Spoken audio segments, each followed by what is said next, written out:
The smell of smoke reached her before she even opened her eyes, and by then it was already too late for everyone she had ever loved.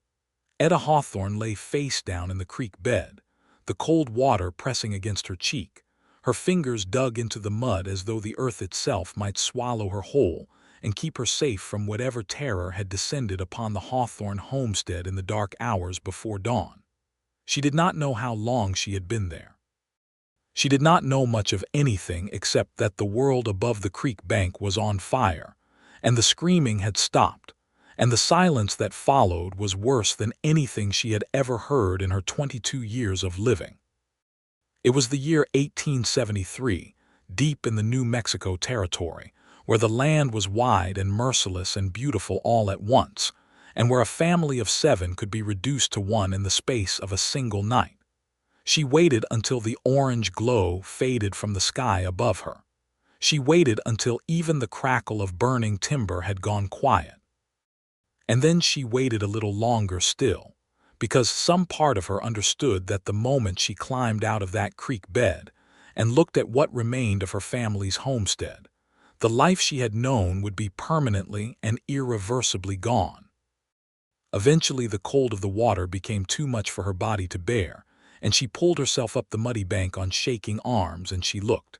The house was ash. The barn was ash. 3 of the horses were dead in the corral.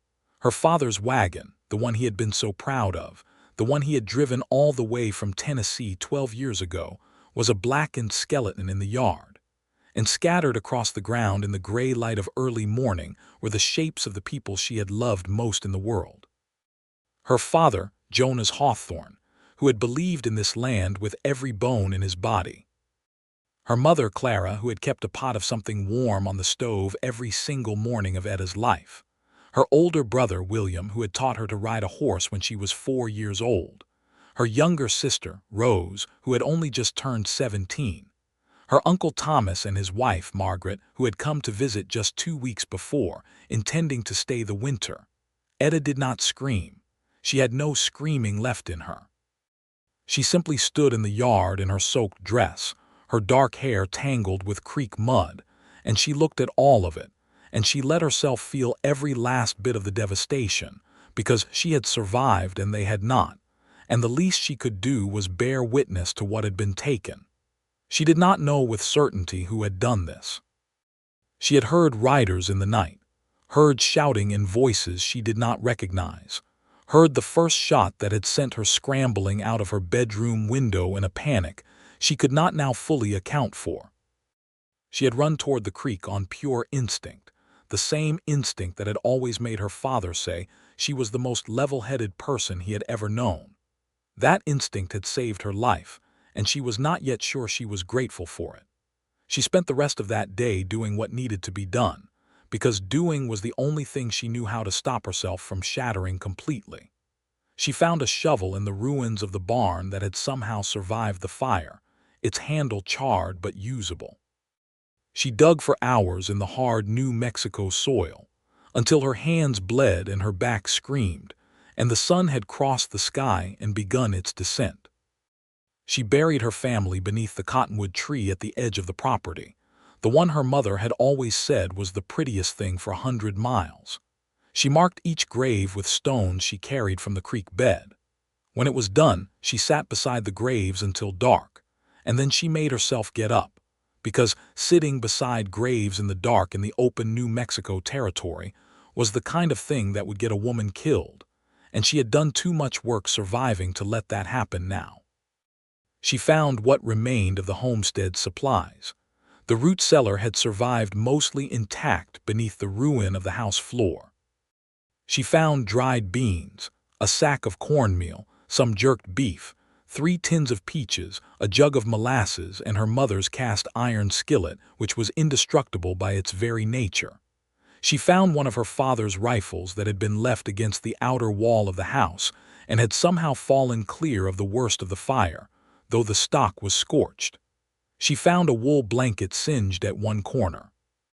With these things she made herself a camp near the creek, far enough from the ruins that she could not see them clearly, but close enough that she could hear if anyone came riding up the road. She did not sleep that first night. She sat with the rifle across her knees and watched the dark and thought about what she was going to do. By the second night, she had not come to any firm conclusions. She knew she could not stay on the homestead indefinitely. The nearest town, a small settlement called Caro Verde, was 14 miles east along a road she had traveled many times with her father. She could walk it. She could try to catch one of the 2 horses that had survived and fled the burning corral. But she was not certain what waited for her in Caro Verde. She was not certain the same men who had come in the night had not already moved on to cause trouble there. She was not certain of anything except that she was alone and the land around her was vast and indifferent, and the nights in October in New Mexico territory came cold and fast. She had been at the camp beside the creek for 3 days when she heard the horse. She had the rifle up before the sound had finished registering in her mind, on her feet with her back against the cottonwood, watching the line of scrub and juniper that bordered the road. The hoofbeats were slow and unhurried, the gait of a horse walking rather than running. One horse, she was almost certain, one rider. The rider came through the juniper and into the open ground near the creek, and he pulled up his horse when he saw her, and the 2 of them looked at each other across 40 feet of open air. He was maybe 28 or 30, she guessed. Tall in the saddle, lean in the way of men who spent more time riding than eating. He wore a dark coat that had seen considerable weather, a battered hat pulled low, and a week's worth of dark stubble across a jaw that was sharp enough to cut something. His horse was a big gray animal, well kept in spite of everything else about the man that suggested he did not put much stock in appearances. He had his hands visible, resting easy on the saddle horn, which she supposed was some kind of acknowledgement of the rifle pointed in his direction. "I can see you are not pleased to have company," he said. His voice was low and even without any particular regional sharpening to it.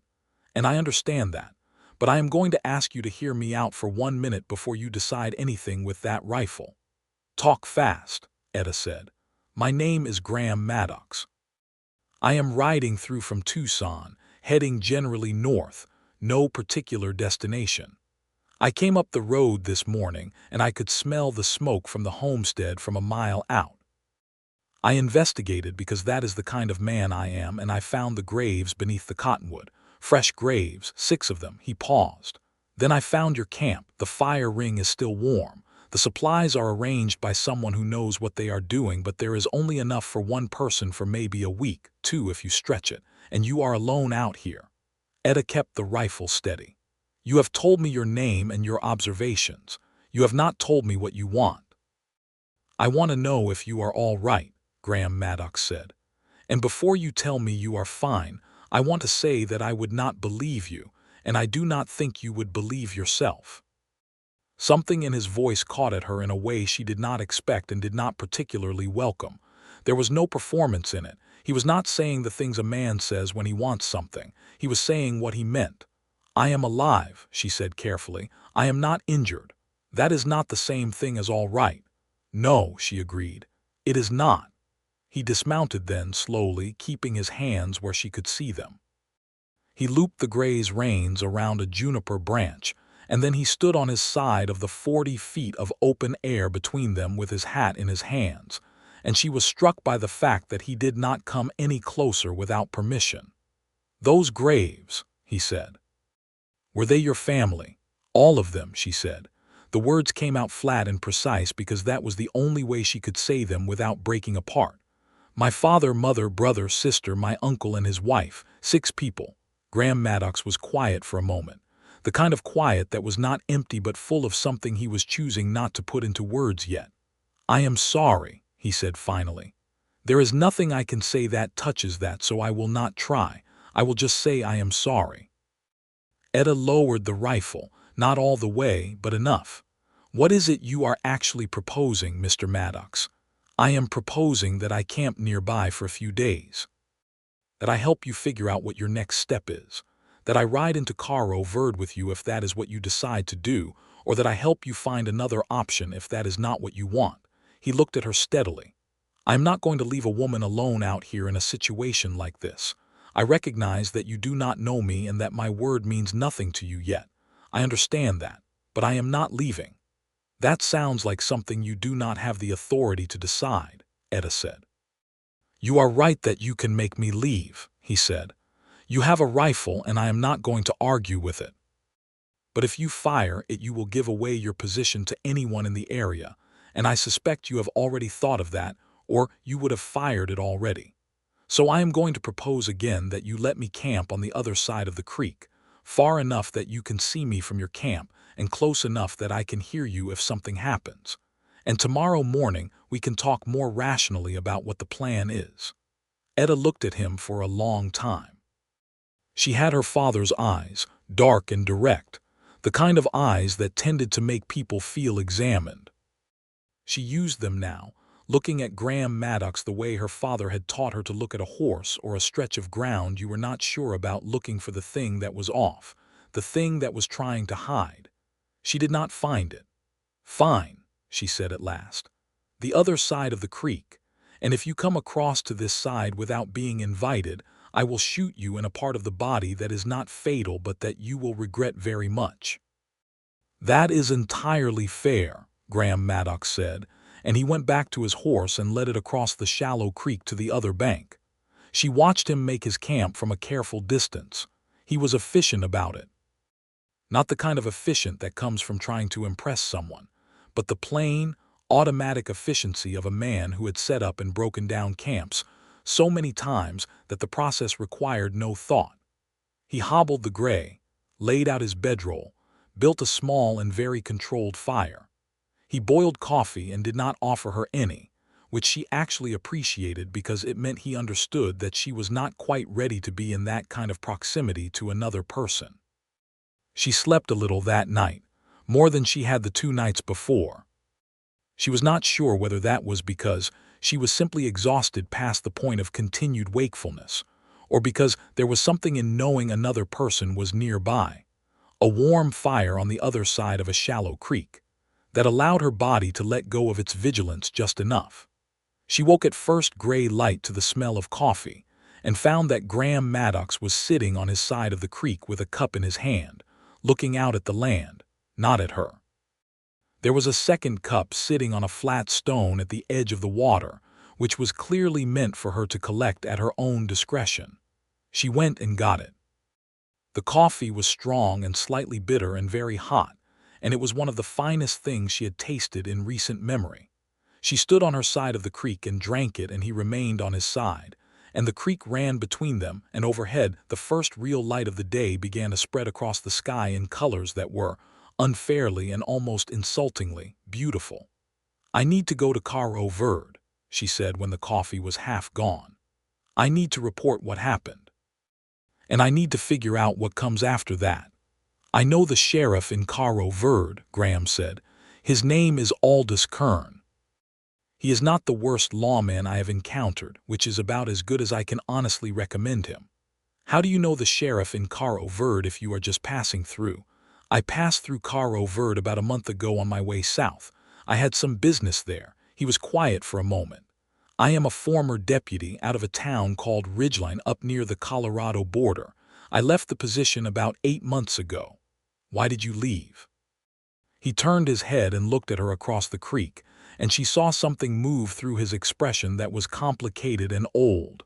"That is a longer conversation," he said. "I have time," she said. "We are not leaving until I am sure the road is safe to travel." He nodded. He turned his coffee cup in his hands. "Ridgeline had a problem," he said slowly. "A land problem, the way a lot of places out here do.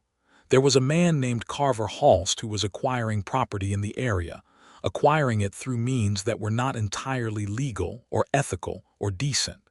He had arrangements with certain people in positions of authority, including the man who was my superior. I refused to participate in those arrangements, and when I refused with some degree of public emphasis, it became clear that staying in Ridgeline was not going to end well for me. So you drifted south." "Drifted south," he agreed. "I did some work for a ranch outside Tucson for a few months. Now I am drifting again." He said it without self-pity, which she respected. "I am not proud of the drifting. I am aware that it is not a permanent solution to anything, but I have not yet found the place that felt worth stopping for. Etta considered this. And what made you stop here? He looked at her again, and this time he did not look away. 6 graves under a cottonwood tree, he said simply. They left for Cairo, Verde the following morning. Graham insisted on riding his horse at a walk so that Etta could keep pace on foot, because the remaining horses from the homestead had not been caught, and she was not willing to double up with a man she had known for 2 days, which he understood without needing it explained. He offered twice, was declined twice, and did not offer again. The 14 miles took most of the day, and as they walked and rode they talked. It was, Etta would think later, the strangest and most unexpected thing, that in the days immediately following the worst event of her life, she found herself talking more honestly and openly than she had talked to anyone in years. She supposed it had something to do with the extremity of her situation stripping away the usual social performances. She had nothing left to protect. Her entire life had been taken from her in one night. There was no social standing to preserve, no reputation to manage, no future to be careful about. There was only this road and this man walking alongside her, and the long, unbroken silence of the New Mexico territory on either side of them. She told him about her family, about her father's belief in this land and how he had loaded everything they owned into that wagon and brought them all west from Tennessee when she was 10 years old, the same year that her mother cried every night for the first 3 weeks, and then one morning stood on the porch of the unfinished house and said, "All right, this is home now," and never cried about it again. About William, who had been 25 and broad-shouldered, and the most decent man she had ever known. About Rose, who had been planning to marry a boy from Cairo Verde in the spring, a quiet, serious young man named Eli Prater, who did not yet know that his plans had been destroyed along with everything else. "Someone will need to tell him," Etta said. "We will tell him," Graham said, "when we get to town." She noticed the "we" but did not address it. She told him about herself. She had been educated at home by her mother, who had been a school teacher in Tennessee before she married and who did not see why the fact of being out west should change that. Etta could read and write and do figures better than most men she knew. She had a facility for languages that had allowed her to pick up considerable Spanish from the families who worked the neighboring ranches, and some words and phrases of Navajo from the traders who came through in the summer. She had a talent for growing things that her mother had always called her best quality. She had planted the kitchen garden at the homestead herself and expanded it every year, and she had been quietly proud of how it fed the family through the winters.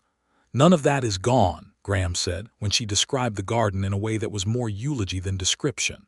"Those skills are yours. They go where you go. The garden is ash.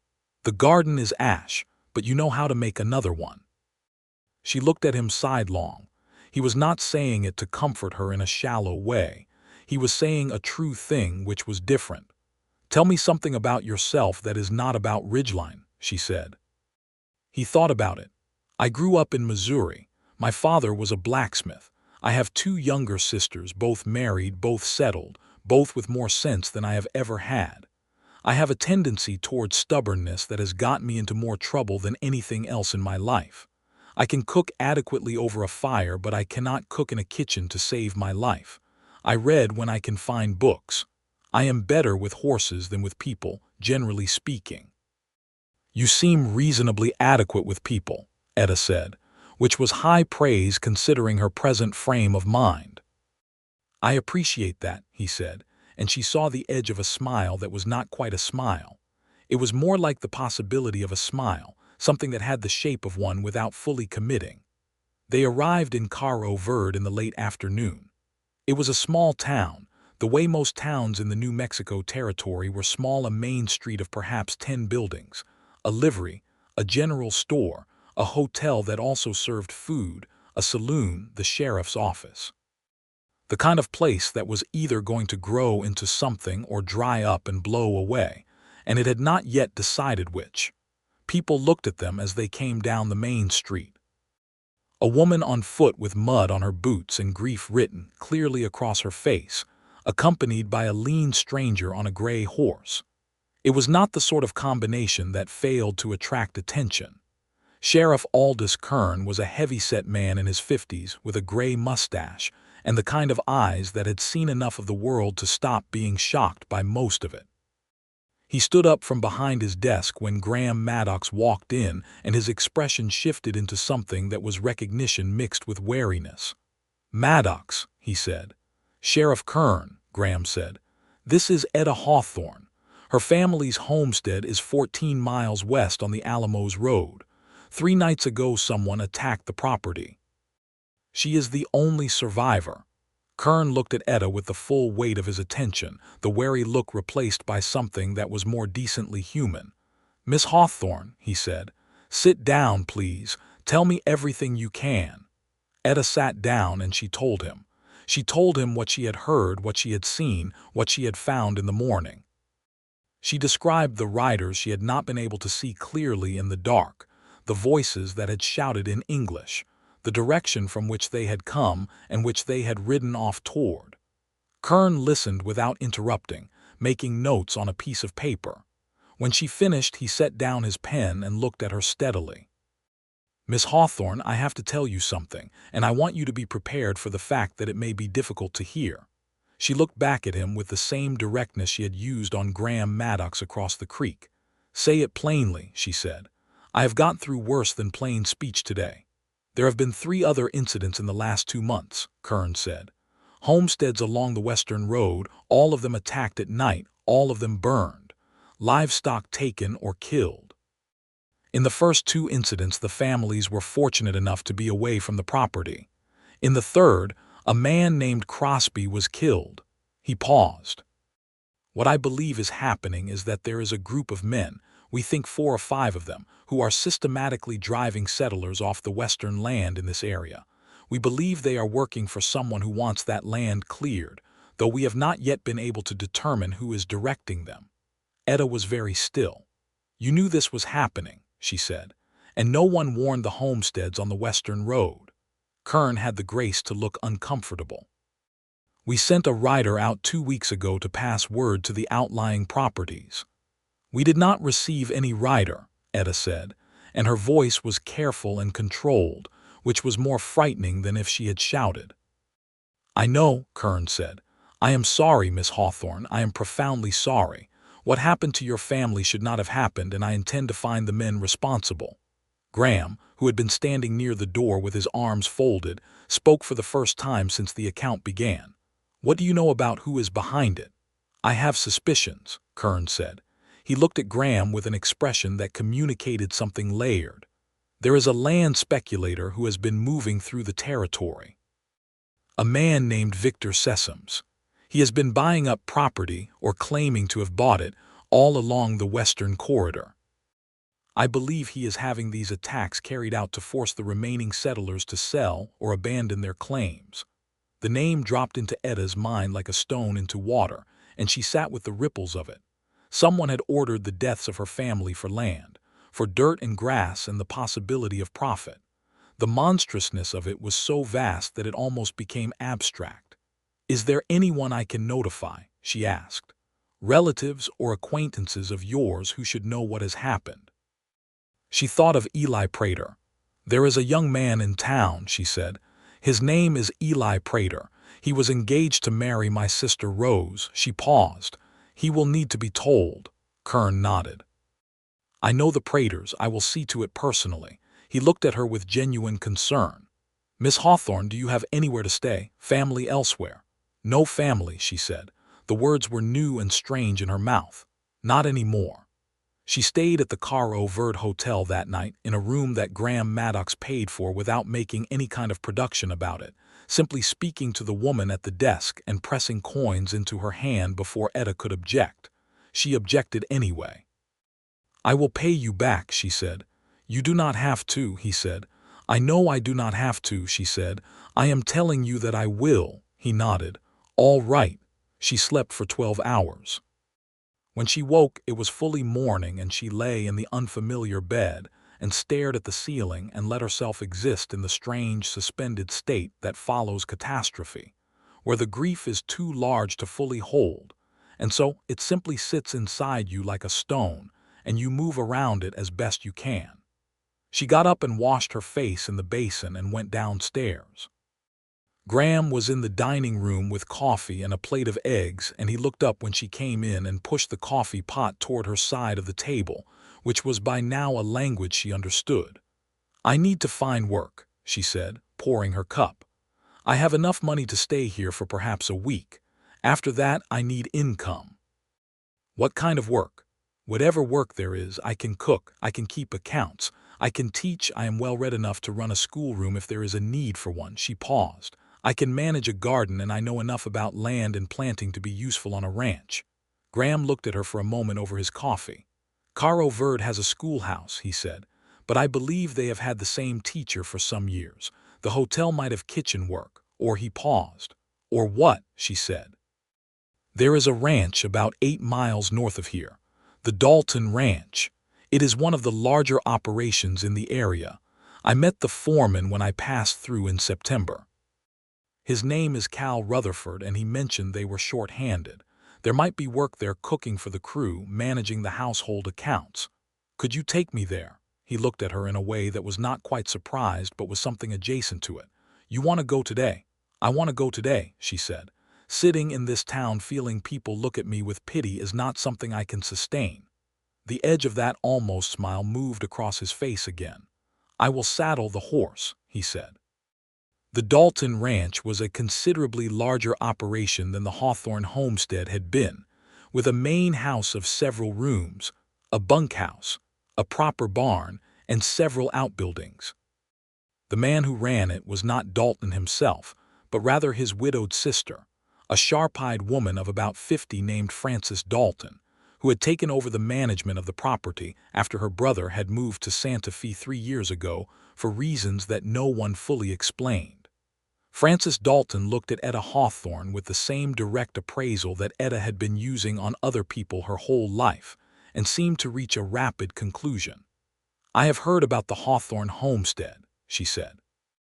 They were standing in the yard, and Frances Dalton had come out of the house at their arrival and shaken hands with Graham Maddox like a man, which Etta approved of. "It is a terrible thing." "You are the daughter." "I am," Etta said. "And you are looking for work." "I am." Frances looked at her for another long moment. "I need someone to manage the household," she said. "Cooking for the main house, keeping the accounts, overseeing the kitchen garden, which has been allowed to run to waste this past year and is an embarrassment. I cannot pay much in cash money, but there is room and board and a wage sufficient to be saved against the future." "I will take it," Etta said. Frances nodded once, brisk and satisfied. Then she looked at Graham Maddox. "And you?" "I am just—" He stopped. "He is a former deputy from Colorado," Etta said. "Capable from what I have seen. Experience with horses, and I suspect, with the kind of trouble that has been happening on the Western Road." Graham turned to look at her with an expression she could not fully interpret. Frances Dalton turned the same look on Graham. "I need a hand who can also serve in a security capacity, given the current situation in this territory. My foreman Cal Rutherford is good with the cattle work, but he is not what I would call a deterrent to organized criminal activity." She paused. "I pay fairly and on time." Graham Maddox stood in the yard of the Dalton Ranch and looked at Etta Hawthorne, and she looked back at him, and something passed between them that was unspoken and perhaps not yet fully formed, but was unmistakably there. "All right," he said. He did not examine his reasons too carefully. He told himself it was because the work was honest and the pay was fair, and the territory needed people willing to stand against what Victor Sessoms and men like him were doing to the land and the people on it. He told himself it was because walking away from a situation like this one, from a woman like Etta Hawthorne standing in a ranch yard in her singed wool dress with 6 graves behind her and a full future in front of her, was simply not something he was capable of doing. Both of these things were true, and neither of them was the complete truth. The Dalton Ranch settled into its autumn rhythms, and Etta settled into it with a focused determination that impressed everyone who witnessed it. She was in the kitchen before sunrise every morning, producing meals of a quality that considerably exceeded what the ranch hands had been accustomed to, which endeared her to the bunkhouse population almost immediately. She got the household accounts in order within the first week, finding 2 years of bookkeeping errors that, when corrected, turned out to be in the ranch's favor. She looked at the kitchen garden and rolled up her sleeves and began the work of reclaiming it from the weeds and the neglect.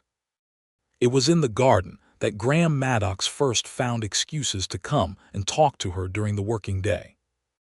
He would come on some pretext, a question about the ranch supply schedule, a word from Francis about something that needed to be communicated, a report on the patrol of the property boundaries that Francis had asked him to institute, and he would linger at the garden fence while she worked, and they would talk. They talked about everything. About the territory and its politics, about the legal question of land rights, and the way men like Sessoms exploited the gaps in the law, about the cattle industry, and whether it was going to survive the decade in its current form. They talked about books, and this surprised him and delighted her because he turned out to have strong opinions about novels, which she had not expected, and she turned out to share most of those opinions, which surprised her. They talked about Missouri and Tennessee, and the specific texture of grief that comes from being a person who left behind a home they loved and built a new one, only to have that one taken too. He was careful with her. That was what she noticed most in those early weeks, his carefulness. He did not push or crowd her. He did not treat her grief as a problem to be solved or a weakness to be managed. He simply showed up day after day and was present in the particular way that some people are present fully, without agenda, without performance. She was not unaware of what was developing between them. She was not the kind of person who missed things like that. But she held it at a careful distance for a while, because she felt that the grief needed space and time, and she did not want to conflate the two, did not want to mistake the comfort of his presence for something it might not yet be. October turned to November, and the nights came cold and sharp. The ranch hands spent their evenings in the bunkhouse, and Frances Dalton spent hers reading by the fire in the main house sitting room, and Etta took to sitting at the kitchen table after supper with a lamp, and whatever book she had managed to borrow from the small collection that Frances kept on a shelf in the parlor. One evening in mid-November, Graham knocked at the kitchen door while she was reading, which she knew because he had a particular knock, 3 quick, light raps, that she had already begun to recognize without thinking about it. She opened the door. He had his coat on, his hat in his hand, and he looked a little uncertain, which was new on him. "I am sorry to disturb you," he said. "I know it is late." "It is not that late," she said. "Come in if you want coffee." He came in and sat across the table from her while she put the pot on the stove, and she noticed that he looked at the book she had been reading with the title reader's involuntary instinct, and she noticed that the recognition on his face when he saw what it was genuine. "You are reading Dickens," he said. "I am reading Dickens," she agreed. It was the most interesting thing on Frances's shelf. "Have you read it?" "Twice," he said. "Once when I was 20 and did not fully understand it, and once last winter when I had nothing but time and a leaking roof and a considerable amount of bad coffee." She smiled. It was the first smile that had reached her eyes in weeks, and it felt strange on her face, like a muscle she had forgotten how to use. She saw him notice it, and she watched something warm move through his expression. "You should smile more," he said, and then he looked immediately as though he regretted saying it. "People keep telling me that," she said, which was not actually true. No one else had said it, but it gave him a way out of his embarrassment. "People who tell women to smile more are generally insufferable," he said, and she laughed, which was even more strange and even more necessary. They drank coffee and talked about Dickens and then about other books, and the lamp burned down between them, and outside the wind moved over the New Mexico territory in its cold November way, and Etta Hawthorne sat in the Dalton Ranch kitchen and felt, for the first time since the night of the fire, that the stone in her chest had shifted slightly to one side, making just enough room for something else. She did not name what the something else was. Not yet. November brought news from Sheriff Kern.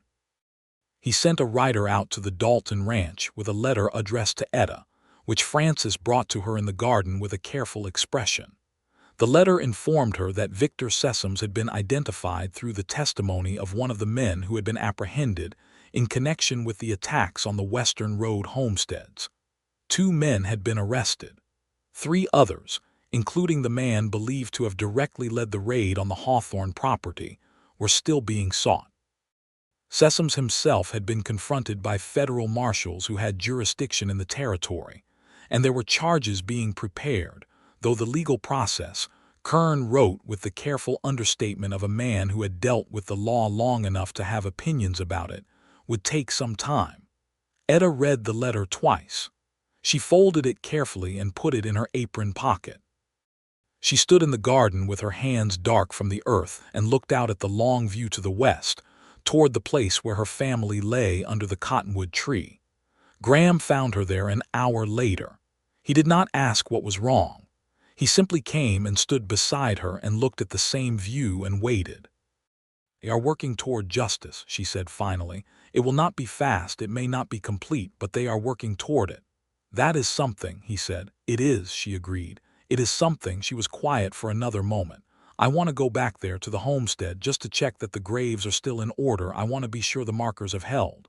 "I will take you," he said immediately. "Whenever you want to go." "Sunday," she said. "If Francis can spare us." Francis could spare them. On Sunday morning, Etta and Graham rode out together, he on the gray, she on a chestnut mare that Francis had offered her on long-term loan, because Frances Dalton was the kind of woman who noticed what other people needed before they had to ask for it. They rode the 14 miles out the Alamos Road as the winter light spread thin and gold across the land.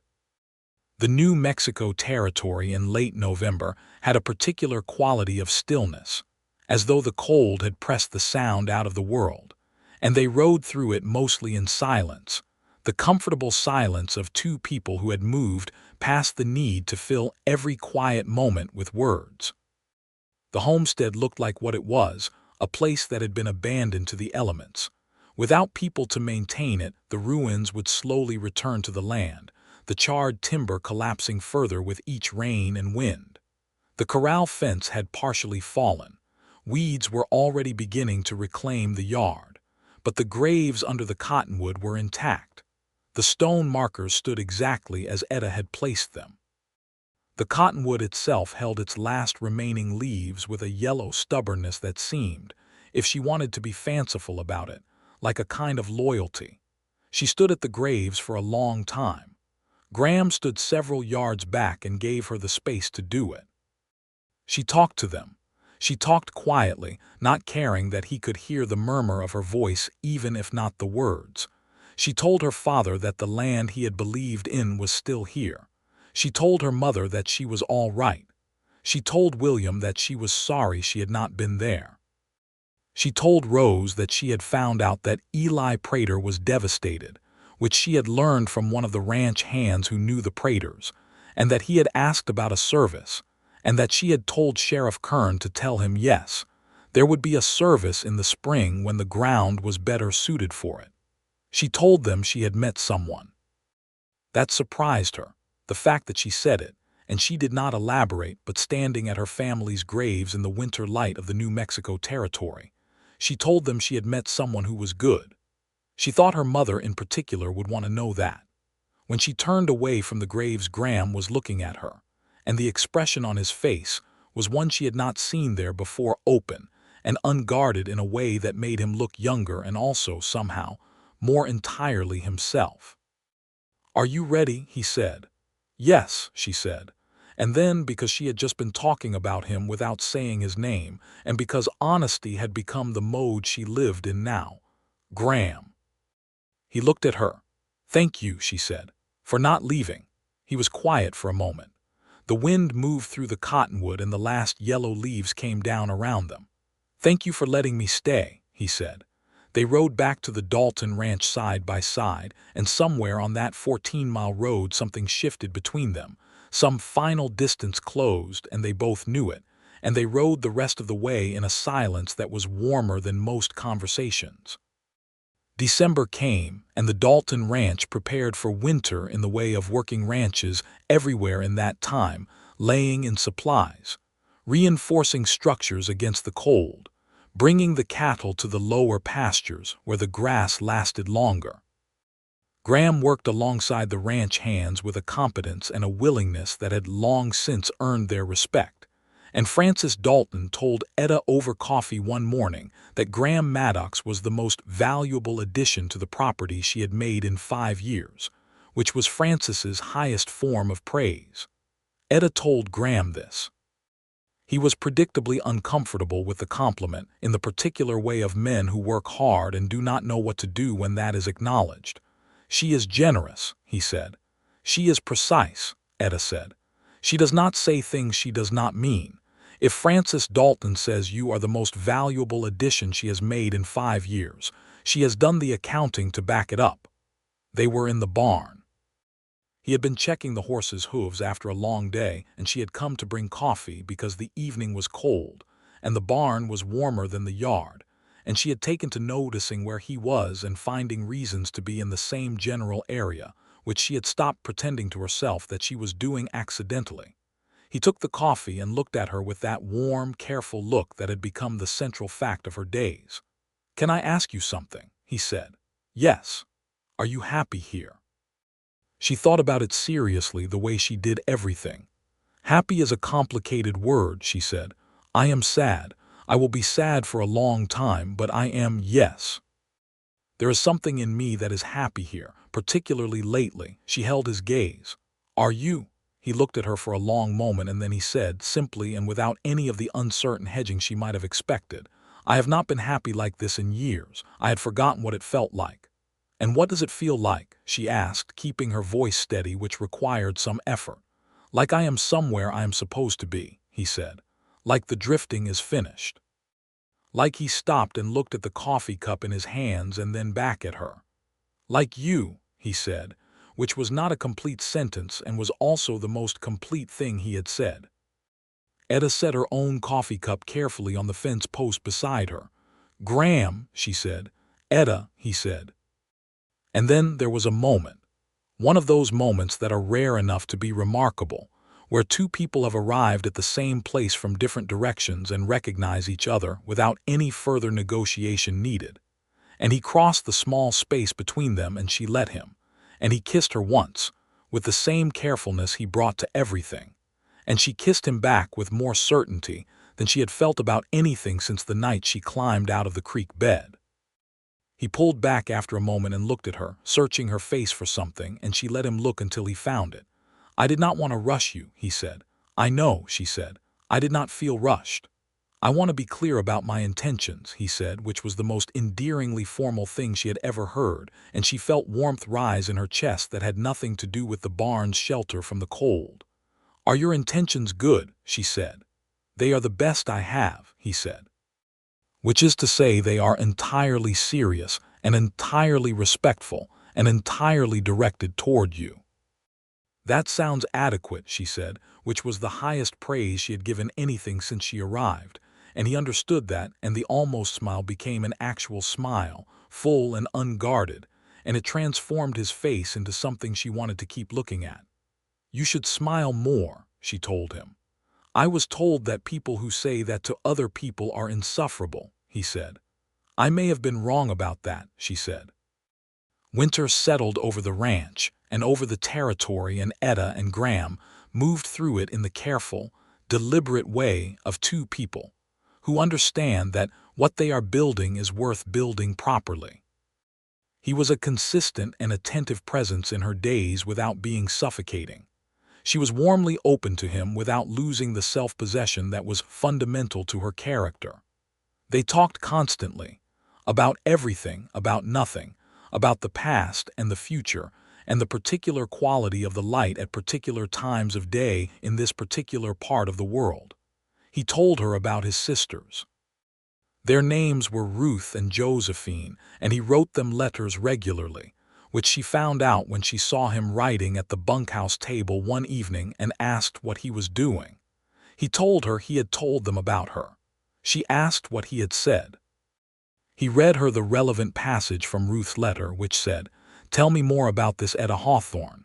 The way you describe her, she sounds like the kind of person who would not put up with your worst qualities, which is exactly what you need." "Your sister sounds perceptive," Etta said. "She is annoyingly perceptive," Graham said. "Has been since she was 4 years old." She told him about the homestead in Tennessee, which she barely remembered but which her mother had described so vividly in her stories that it had a vivid existence in Etta's mind. She told him about her mother's cooking, which had been exceptional, and about the fact that Etta had learned most of what she knew in a kitchen from standing beside Clara Hawthorne for 20 years. She told him that cooking was one of the things she missed most about her old life, not the food itself, but the act of making it for the people she loved, the particular satisfaction of feeding people and watching them be fed. "You still do that," he pointed out, "every morning. It is not the same when the people you are feeding are ranch hands who would eat anything that was not moving," she said, and he laughed, and she loved the sound of his laugh, which was uncomplicated and genuine and came from somewhere real. She loved him. She arrived at this conclusion sometime in late January in the way you arrive at a conclusion that has been inevitable for a while, not as a sudden revelation but as a simple recognition. She was sitting at the kitchen table with the lamp and the Dickens novel, and she looked up from the page and thought, "I love Graham Maddox." And then she thought, "Of course I do," and went back to reading. She told him on a Sunday in February. They had ridden out to the homestead again. She had made a practice of visiting the graves once a month, and he had made a practice of riding with her, and they were on the return journey, the horses walking easy on the familiar road when she said it. "I love you," she said, not as a preamble to anything, not with any particular staging or ceremony. Just the fact of it, stated plainly. He pulled the gray to a stop. She pulled up the chestnut beside him and looked at him. His face did the thing it had done that night in the barn. It went open and unguarded, younger and more entirely himself. "I love you," he said. He said it back immediately and without any qualifying. "I have been waiting for the right time to say it." "There is not a right time," she said. "There is only the time you say it." "I am aware that I should say this with more articulacy," he said. "You said it exactly right," she said. "You said the words."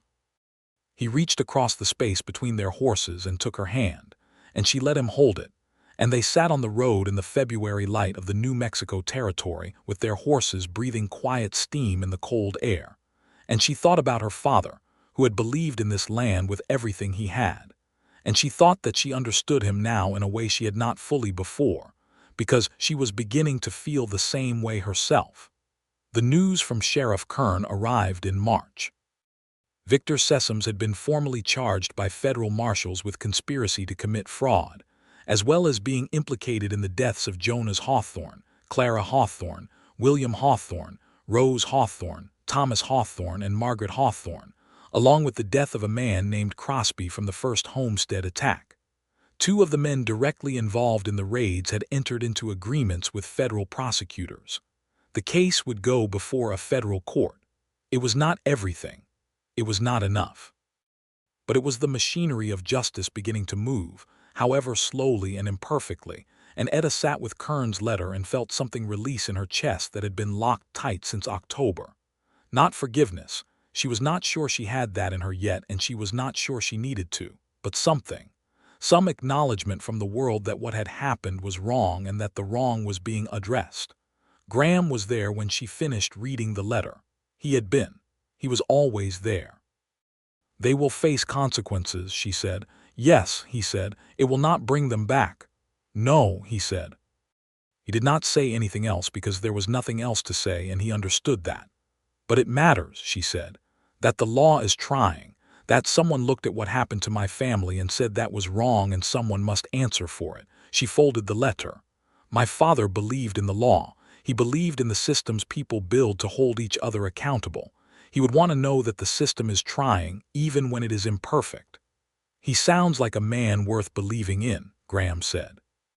"He was," she said. "He was exactly that." Spring came to the New Mexico territory in a slow and careful way. the land warming day by day, the sage greening up, the first of the wildflowers appearing along the creek banks. The kitchen garden at the Dalton Ranch, which had been a source of significant personal investment for Etta all winter in terms of planning and preparation, burst into productive life with the warm weather in a way that made Frances Dalton make a rare and spontaneous declaration that it was the finest kitchen garden she had seen in 20 years. Etta stood in that garden in early April with dirt on her hands and the warm sun on her face and something rising in her that she recognized, slowly and with some wonder, as joy. Not the uncomplicated joy of a life without grief that was gone, and she knew it would not come back entire, but something real and grounded in hers, growing up through the grief the way the plants grew up through the soil, which needs to be worked and tended, and sometimes gets hard and needs breaking up before anything good can come through it. Graham proposed on an evening in April. He did not do it dramatically. It was not staged or elaborate, which she would not have wanted anyway. They were walking in the early evening along the creek that ran behind the Dalton Ranch property, the same kind of walk they had been taking on warm evenings for months, and he stopped walking and turned to face her, and he was holding something in his hand. It was a ring. It was simple, a thin band of silver with a small turquoise stone, the kind of thing you could find at a trading post, beautiful in its straightforwardness. He had clearly thought about it and chosen it specifically, which she understood when she looked at it. "It is the color of the sky out here," he said. "The color of the sky at noon. The sky I associate with this place now, which is the place I associate with you." She looked at the ring and then at him. "Etta Hawthorne," he said, "I came through here with no particular direction and no particular purpose, and I found you beside a creek in a burnt-out homestead holding a rifle on me, and it is the best thing that has ever happened to me. I want to build something with you. I want to stay." He paused. "If you will have me." "You said you were not leaving," she said. "The first night, you said you were not going to leave me alone out here." "I meant it as a practical statement at the time," he said. "It has become something considerably larger than that." She looked at the turquoise ring in his hand and she looked at his face, which was earnest and slightly anxious and entirely the face of a man she loved. She thought about her father saying yes to the land. She thought about her mother saying this is home now and meaning it. "Yes," she said. "Graham Maddox, yes." He put the ring on her finger and she looked at it sitting there, turquoise blue in the evening light, and he pulled her close and she let herself be held, and she tucked her face against his shoulder and breathed the familiar smell of him, horses and wood smoke, and something she had come to think of simply as him. And she let herself be completely present in the moment, which was the bravest thing she had done since she climbed out of the creek bed. They were married in June in the small church in Caro Verde, on a Saturday morning when the sky was exactly the color of the ring on her finger. Frances Dalton stood as witness on Etta's side, because Frances had become something that was not exactly a mother figure and not exactly a friend, but was its own particular kind of devoted and reliable presence. And that was enough and more than enough. Cal Rutherford, the ranch foreman, stood with Graham, along with two of the ranch hands who had become, in the way of working ranches, something resembling a surrogate family over the course of the winter and spring.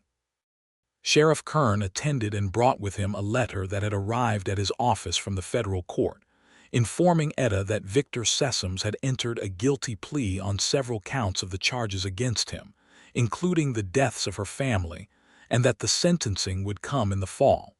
It was not the closing of a wound, but it was a door, locking behind something that needed to be locked behind a door. She read the letter in the church before the ceremony, and then she folded it and put it in her dress pocket and walked down the aisle. Graham was waiting at the front of the church with the most unguarded expression she had ever seen on his face.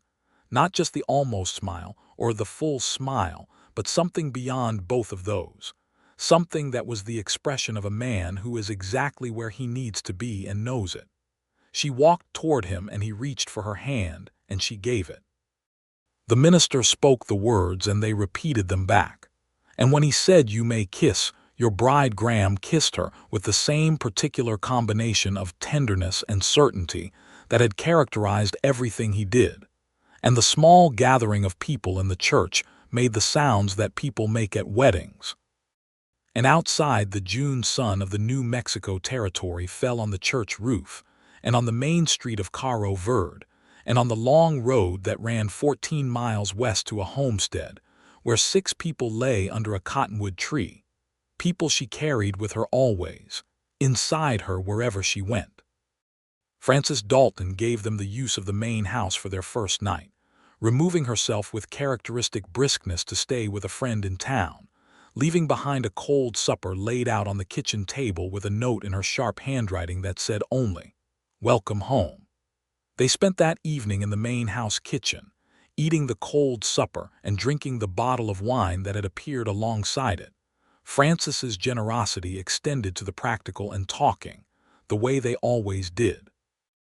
They talked about the future, which they had not, by a kind of mutual unspoken agreement, discussed in specific terms until now. "I want to rebuild," Etta said.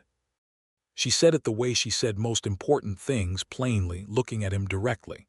"I want to rebuild the Hawthorne homestead, not because I need to live in that specific place, but because it was my family's land and I will not let it be taken from them by Ash and by men like Sessoms. The claim is still in my name." Kern verified that. "The land is mine." Graham looked at her across the kitchen table. "I know," he said. "I have been thinking about it too." "You have? Since February," he said. "I have been thinking about whether you would want to go back, and what it would mean to go back and rebuild." He paused. "It would be hard work." "I know hard work," she said. "It would take time. You would need capital, materials, help." He thought about it. "Frances might know where to find lumber. I have some money saved. Not enough, but something to start with." "I have been saving since October," she said. "Everything Frances has paid me. I had a purpose for it, but I did not name the purpose until just now." He smiled at her across the table. "You have been planning this." "I have been considering it," she said, with the dignity of a person who does not plan things they are not certain about. "What is the difference?" "About 30% more certainty," she said, and he laughed and reached across the table for her hand. They spent their first summer of marriage at the Dalton Ranch, while they planned and saved and organized the work that would be needed. Frances was not just willing but actively helpful. She had connections throughout the territory, suppliers and workers and people who knew people, and she deployed this network on behalf of Etta's project with a quiet enthusiasm that suggested she found it deeply satisfying to be useful in this particular way. In the fall, the sentencing came through. Victor Sessoms received a sentence of 20 years in a federal penitentiary. His land claims in the territory were voided by the federal court, which meant that the land he had been trying to clear did not end up serving his purposes after all. The 2 men who had participated in the Hawthorne raid were sentenced to long terms as well.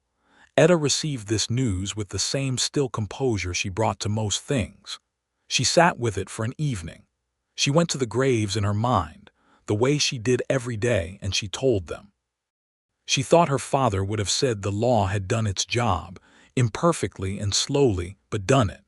She thought her mother would have said, "Now we move forward."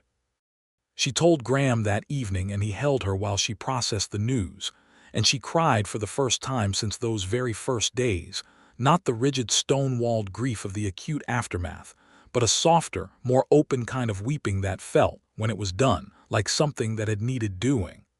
"I am all right," she said into his shoulder. "I know you are," he said, and meant it as the high praise it was. Construction on the new Hawthorne homestead, the Maddox Hawthorne homestead, as Etta insisted, having no particular interest in erasing her name from the land her family had worked, began in the spring of the following year, 1875.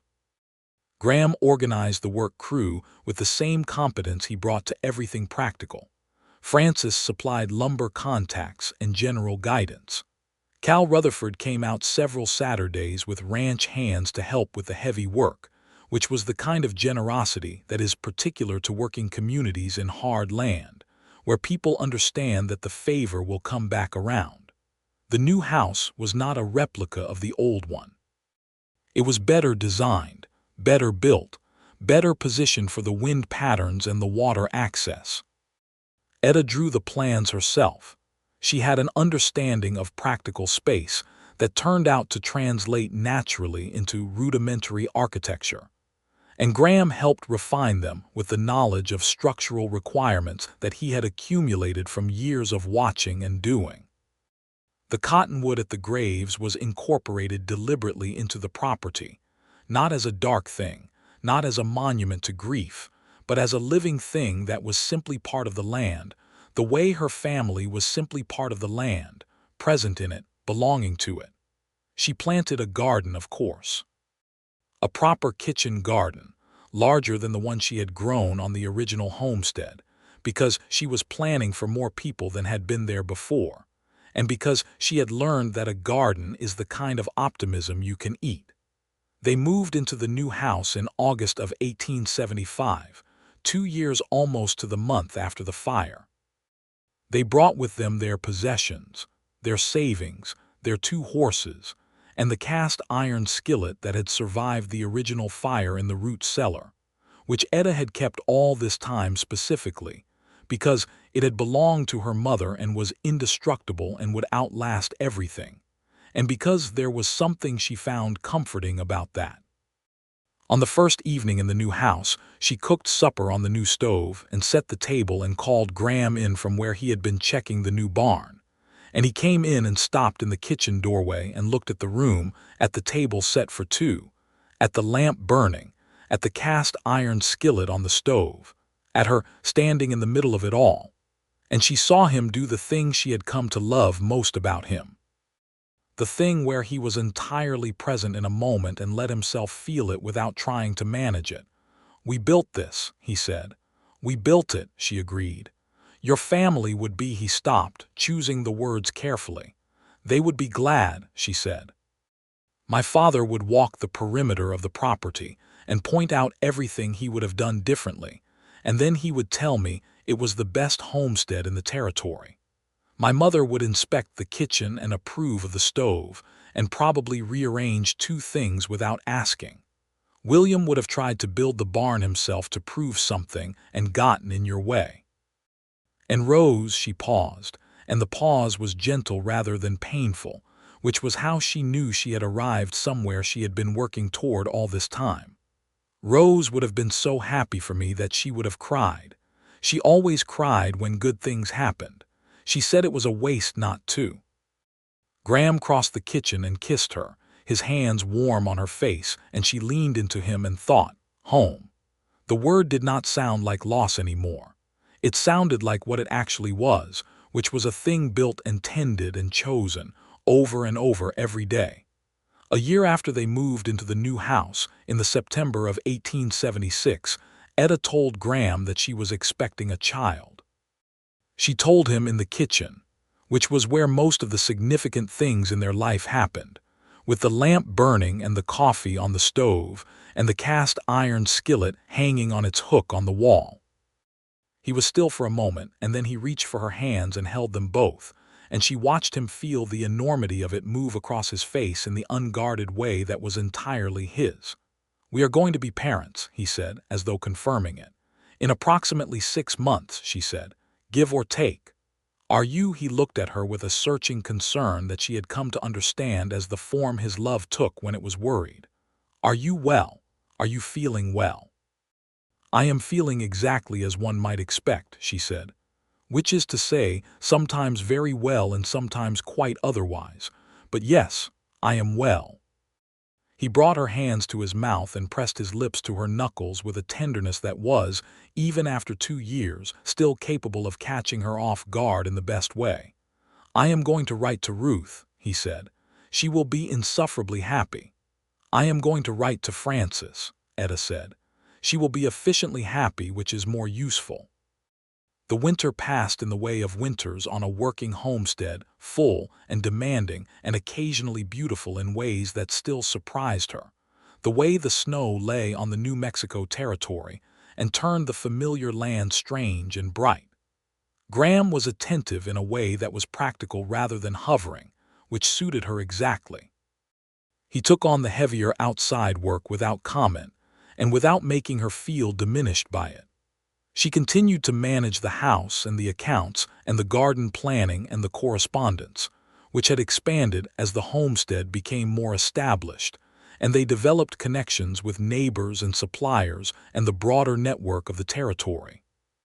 Frances Dalton came for a week in January, ostensibly to help prepare for the baby, actually to satisfy her considerable curiosity about the progress of the homestead and to contribute her opinions on several matters of management, which Etta received with genuine appreciation because Frances's opinions were consistently worth receiving. On a Sunday morning in March of 1877, their son was born. He was large and healthy and possessed of a set of lungs that made his opinions about the world immediately and forcefully clear. Etta held him in the new house, in the bedroom with the window that looked toward the cottonwood tree, and she felt the completion of something, not a closing of the chapter of loss, because that chapter was part of her always, but a continuation. Life going forward, the way life does. "What do we name him?"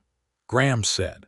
He was sitting on the edge of the bed, one hand on the baby's tiny fist, looking at the two of them with the same full presence that was the defining quality of his love.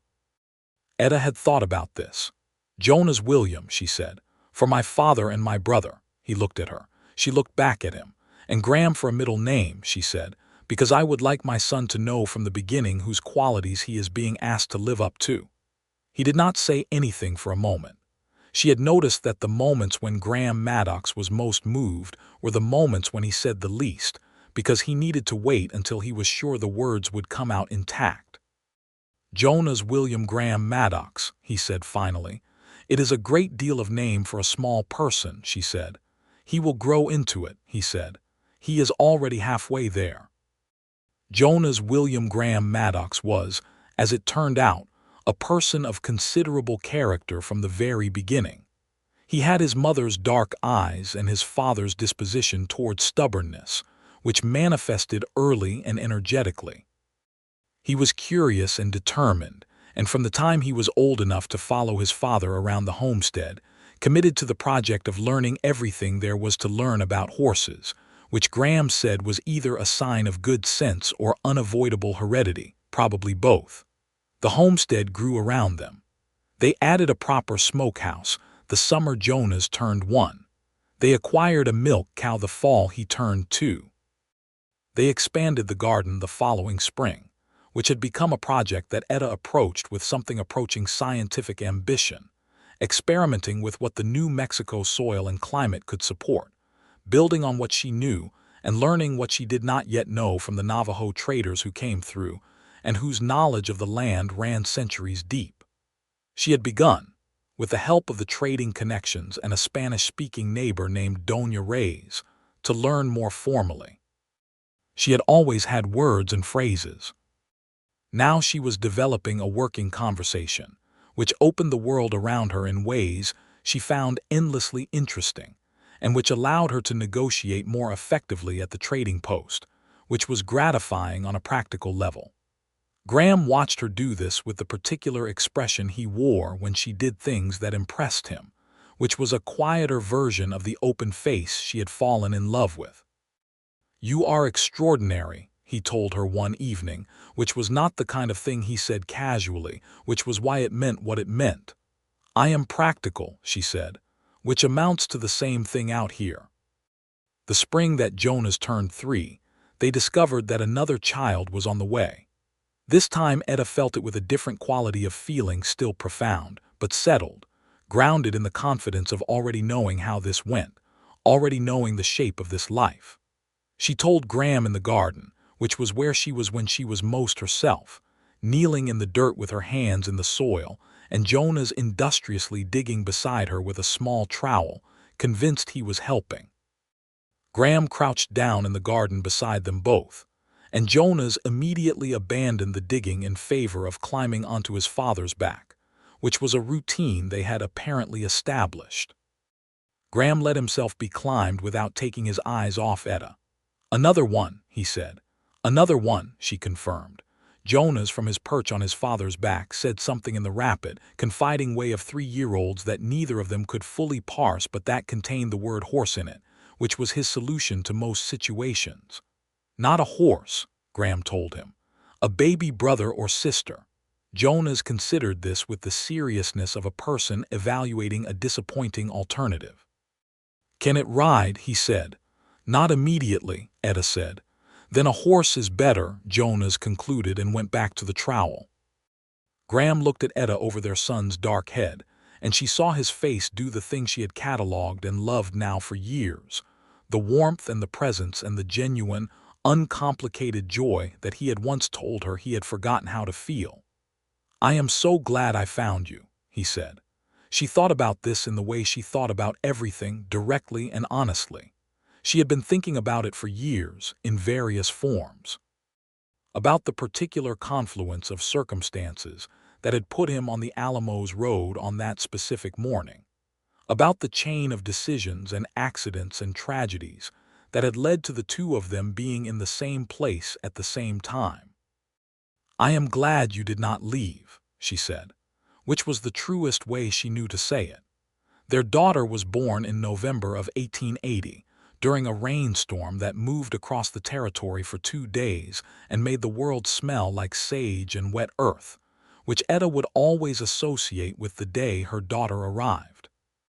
She was smaller than Jonas had been, but no less definite in her opinions, and she had her father's gray eyes, which were new in the Hawthorne line and which Etta found beautiful and a little startling, like finding an unfamiliar stone in a garden you have been tending for years. They named her Clara Rose, Etta's mother, Etta's sister. 2 women who had deserved more time and who would have their names carried forward by this small, definite person with gray eyes and a voice like a bell. Graham held Clara Rose in the lamplight of the Maddox Hawthorne homestead bedroom with the December cold pressing against the window glass, Jonas asleep in the next room, and looked at his daughter with an expression that Etta would remember for the rest of her life. Hello, he said to the baby, very quietly as though introducing himself. I am your father. I want you to know that from the beginning so there is no confusion later. Clara Rose looked at him with the unfocused gravity of the newly arrived. She takes after you, Etta said from the bed. She is already evaluating everything. She will make better decisions than I did, Graham said. She has your sense. She has your eyes, Etta said. Then she will be very well equipped, he said, which was not a vain thing but a hopeful one, and she loved him for the distinction. The years that followed were full in the way of working lives, demanding and varied, and often beautiful and occasionally hard, in the way that life in the New Mexico territory was simply hard, with droughts and difficult winters, and the ongoing work of maintaining a homestead against the patient attempts of the elements to reclaim it. There was always more to do than there was time to do it. There was always something breaking or growing or needing tending or needing building. And through all of it, there was the daily reality of Graham Maddox, who had appeared on the Alamos Road with visible hands and honest words, and had proved over the years to be exactly the person he had appeared to be on that first morning across 40 feet of open air, which Etta privately considered one of the more remarkable facts of her life, having grown up with a healthy skepticism about first impressions. He was the same. That was what she returned to most often when she thought about it. The man who had stepped out of the juniper trees and asked to be heard out for 1 minute was the same man who sat across from her at the kitchen table 20 years later, a little grayer at the temples, a few more lines at the corners of his eyes, but the same in the essential ways. The stillness, the honesty, the careful and full attention, the capacity for presence that was his most fundamental quality.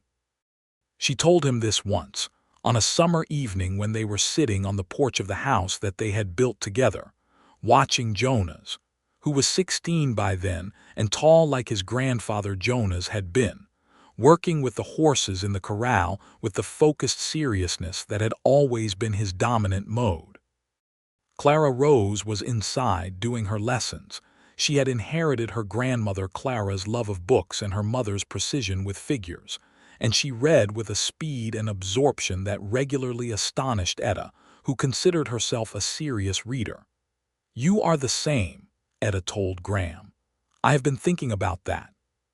He turned to look at her with the gray eyes that Clara Rose had inherited, warm in the evening light. "The same as what?" "As the man who came through the juniper trees that morning," she said. "The same in the important ways." He was quiet for a moment. Out in the corral, Jonas spoke to a young horse in a low, patient voice that carried across the yard.